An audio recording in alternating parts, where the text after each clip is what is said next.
Hello friends, welcome to Cooking with Claudia. Today I am showing you how I made this slow cooker pork ribs recipe. I paired the ribs with corn. They're so delicious and full of the bone tender. Let's get started. We're using pork back ribs for this recipe. This was a full rack of ribs that I sliced up. I'm going to transfer the ribs into my slow cooker. Next, we're going to season the pork with some red pepper flakes, black pepper, and salt. We're also adding some cut up pineapples, freshly minced ginger, freshly minced garlic, minced onion, freshly chopped green onions, soy sauce, honey,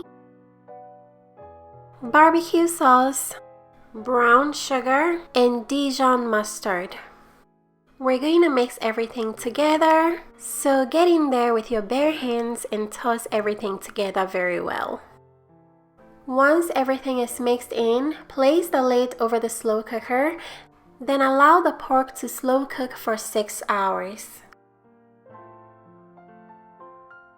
This is what the pork looks like after 6 hours. This will have your home smelling so good. Very gently take the ribs out of the slow cooker, then transfer them all onto a baking sheet.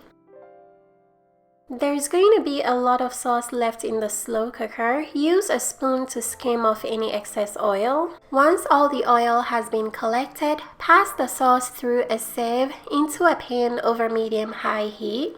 Once all the sauce has been drained, throw out whatever is left in the strainer. And then we're going to thicken the sauce by mixing together cornstarch and water and then pouring it into the sauce. Go ahead and stir everything in and let the sauce simmer until it thickens. While the sauce is thickening, I'm going to boil some corn on the cob that I cut up. I'm boiling the corn for 5 minutes. And then I'm going to add the boiled corn to the ribs on the baking sheet.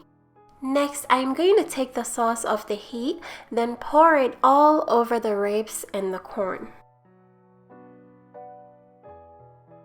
The last thing we're going to do is put this under the broiler. That way the sauce can caramelize onto the ribs and the corn. So make sure your oven is preheated to broil. Place the ribs and corn into the oven to broil for 5 minutes. This is what the ribs look like when they're done broiling. Since the broiler gets really hot, while your ribs are under the broiler, make sure you keep a close eye on them so they don't burn. We're going to freshen the flavor of the ribs by sprinkling some freshly chopped green onions all over them. The ribs came out very tender. They fall right off the bone. The ribs came out perfectly delicious and they paired so well with the corn. I served the ribs and corn with some Hasselback potatoes. You can watch the potato recipe by clicking the video at the top right of your screen. And if you want to make these slow cooker ribs, check the description box for all the ingredients and measurements. Thank you for watching. Until next time, bye!